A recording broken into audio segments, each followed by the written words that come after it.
এটা হলো 6বার। 6বার বাচ্চা দিছে।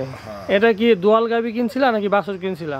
বাছুর কিনছিলাম। 4 বছর যদি হয় নরমালি বছর শেষে কত টাকা ইনকাম করতে পারো, মানে বিক্রি করতে পারো যদি 4 বছর হয়? 50-55 বছর শেষে। ভালো জাতেরটা দেখে শুনে এলাকার থেকে না ভালো। আচ্ছা, হাটেও তো মনে করো কপাল ভালো বেচতে পারে না বেচতে পারে। হ্যাঁ। আচ্ছা, গরু ট্রিটমেন্ট কি করো বন্ধু?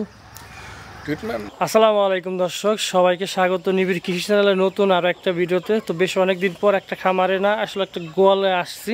আমার এক বন্ধু, তিনি একটা ছোট্ট একটা চাকরি করে এবং পাশাপাশি গরু লালন পালন করে থাকেন, এবং সেটা হচ্ছে দেশি গাভী। এবং বন্ধু হচ্ছে আগে ষাঁড় গরু পালতো, সেখান থেকে প্রত্যাশা অনুযায়ী সে সফল হতে পারে নাই। পরবর্তীতে আসলে দেশি গাভী পালতেছেন এবং বছর শেষে আসলে গাভীটা জাতের এবং প্রতি বছর একটা করে বাছুর পাচ্ছে, এবং সেখানে নর্মালি ও দেখা যাচ্ছে 70-80 হাজার টাকার সমমূল্যে বছর শেষে ওর লাভ থেকে যাচ্ছে। বকনা হলে রেখে দিচ্ছে গাভীর জন্য এবং ষাঁড় হলে বিক্রি করে দিচ্ছে, এবং খরচ খুবই কম, মাত্র মানে দেখা যাচ্ছে 1-2 হাজার টাকা ওর গাভীগুলোর খরচ হয়ে যাচ্ছে। সেটা কীভাবে সম্ভব, আশা করি পুরো ভিডিওটা জুড়ে দেখবেন এবং ইনশাল্লাহ দেশি গাভী সম্পর্কে ভালো একটা ধারণা পাবেন। যারা আসলে দেশি গাভী পালতে চাচ্ছেন তাদের জন্য এই ভিডিওটা আসলে। তো চলেন কথা না বলে বন্ধুর সাথে পরিচয় হবে এবং আপনাদের বিস্তারিত জানানোর চেষ্টা করি। কি অবস্থা বন্ধু? এই তো বন্ধু ভালো। তোমার কি খবর? এই তো আসলে খুব সকাল সকাল চলে আসলাম, তোমাকে তো আসলে পাওয়াই যায় না। আমি সকালে কাজের জন্য রেডি হয়েছি, কাজে যাবো। আচ্ছা, তো তোমার গরুগুলা দেখতে আসলাম বেশ অনেক দিন পর। তো বর্তমানে তোমার এখানে গোয়ালে কয়টা গরু আছে বন্ধু? 3টা গরু আছে আর একটা ওই গাইটা বিয়ে হয়েছে, মানে বাছুর আছে, টোটালি 4টে আছে। তা বন্ধুরা, এই গরু পালাতে আসার শুরুটা কেমন ছিল আসলে? আসলে আমি শুরু করছিলাম অস্ট্রেলিয়া দিয়ে। আচ্ছা, সেটা আর কি অস্ট্রেলিয়া মানে কি গাবি আর কি? না, গাভী না, এলাকার থেকে জাত দেখে বাছুর কিনছিলাম, কিন্তু আমার শুট করে নাই। তারপরে পরে ওইটা বেচে ফেলাই, মানে যে দামে কিনা ছিল 3 বছর পালার পরে সেই দামে বেচে ফেলানো হয়েছে। 3টে বছর তোমার আসলে নষ্ট হয়ে গেছে এখানে। পরে ওইটা বেচার পরে সিদ্ধান্ত নিয়েছি যে দেশাল গাভী, মানে দেশি গাভী পালবো আর কি। তা আমি তো শুনছিলাম যে তুমি প্রথমে আবার ষাঁড় গরু পালতা। হ্যাঁ, ষাঁড় গরু পালতাম। ওই অস্ট্রেলিয়া কেনার আগেও ষাঁড় গরু পালতাম। তারপর ষাঁড়ের কেন বাদ দিলা কেন? ষাঁড়ে আবার অনেক ব্যয়বহুল, আমি যে টুকটাক কাজকর্ম করি না, এটাই আর কি সময় দেওয়া যায় না তো। আচ্ছা, ষাঁড় গরুর সব সময় দিতে হবে, আবার টাকারও দরকার আছে, দানাদার খাবার খাওয়ানো লাগবে সব সময়। আর আমি যে এই যে দেশাল গরু পালতেছি এখন অত দানাদার খাবার খাওয়ানো লাগে না, ঘাস খ্যার খাওয়ালে যথেষ্ট। আচ্ছা, তো এই 3টে গরুর পিছনে কেমন খরচ যাচ্ছে বর্তমান তোমার? কত 1500-2000 মাস চলে যায়। আচ্ছা, তাহলে তো খুবই কম খাওয়া নয়। তো আমি কুড়া বসে খাওয়াই নেই, ওই গাইটা বিয়েছে। আচ্ছা, এখন ওই যে 1 বস্তা বসি আনা হয়েছে। আচ্ছা, দোয়াল ওই গাভীটার দুধ কেমন হয়? হ্যাঁ, দুধ কেমন, কি পরিমাণ দুধ হয়? 2 কেজি আপ হয় আর কি। আচ্ছা, দেশি গাভী তো একটু কমই হয় আসলে। তো এটা কি বাছুরি খাওয়া দাও নাকি আবার নিজেরা দোয়াও আর কি? বাছুরের খাওয়া দেয়, এমনি দুধ বেশি না, কি নিজেরা খাওয়ার জন্য। আচ্ছা, মাঝে মধ্যে তোমাদের লাগে? 2 মাস পরের থেকে। আচ্ছা, কেবল কয়দিন হয়েছে বাচ্চা দিছে? 8-10 দিন। আচ্ছা, বকনা বাছুর হয়েছে। হ্যাঁ। আচ্ছা, তো এই যে তোমার মূলত গাভী তো একটাই এবং বেশ ভালো জাতের মনে হচ্ছে। কয়বার বাচ্চা দিলে এটা? এটা হলো 6বার। 6বার বাচ্চা দিছে। এটা কি দোয়াল গাভী কিনছিলা নাকি বাছুর কিনছিলা? বাছুর কিনছিলাম। এই তো এটা ছোট ছিল। আচ্ছা, কত দিয়ে কেনা হয়েছিল? 30,000। আচ্ছা, এখন বাচ্চা দিছে 6টা। ইনস্ট্যান্ট তোমার গোয়ালে তো 3টা আছেই, আর 3টা কি বিক্রি করে দিছো? হ্যাঁ, আইডিয়া হলে সেটা আর কি বিক্রি করে দেয়। আচ্ছা, এমনি সার কি কিনে পালার কোনো চিন্তা ভাবনা নাই, মানে গাভীর থেকে যেটা হবে ওইটাই? হ্যাঁ। আচ্ছা, ঘাস লাগাইছো কতখানি এই গরু পালার জন্য? 15% মতো লাগাইছি, তাতে হয় না। যদি 20% লাগানো হতো তাহলে হয়তো।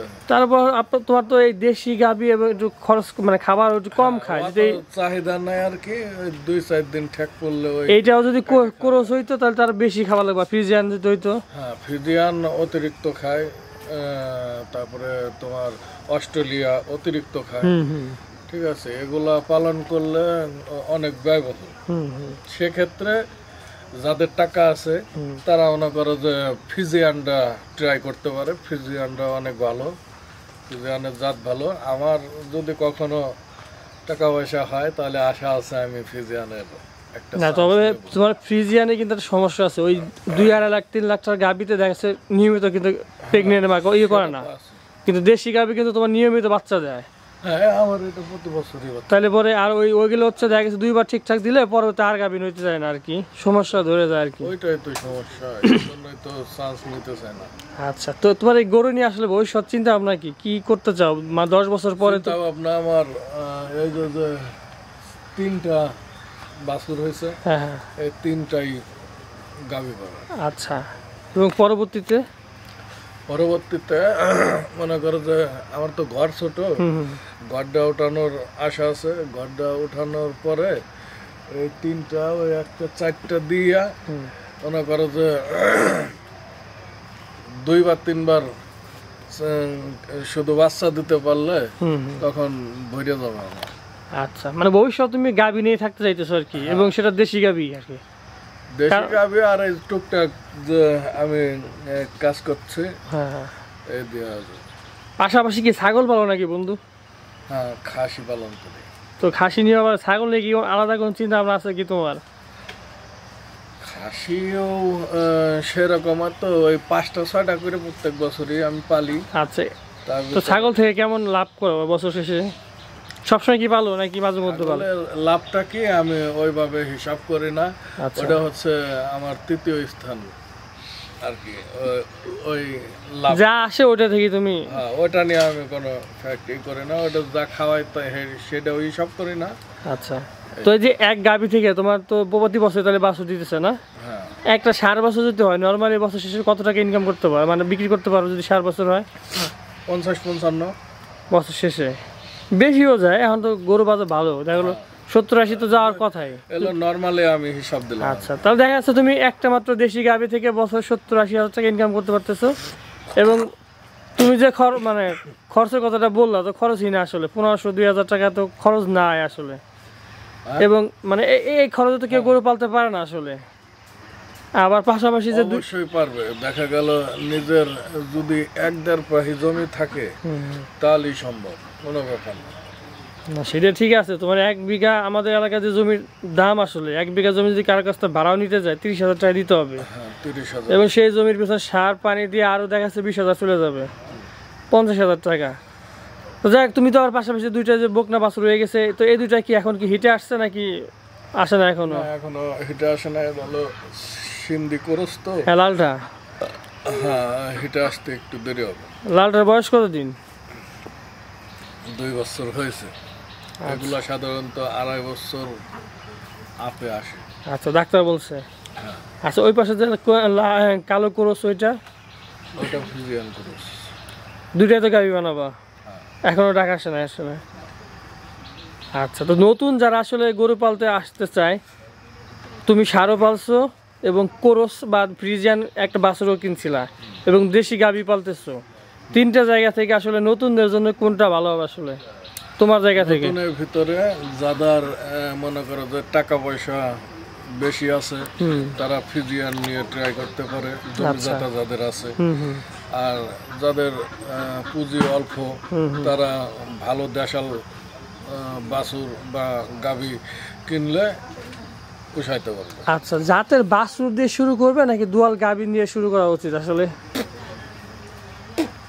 সেক্ষেত্রে হচ্ছে ধৈর্য যদি থাকে তাহলে বাছুর দিয়ে করলেও হবে।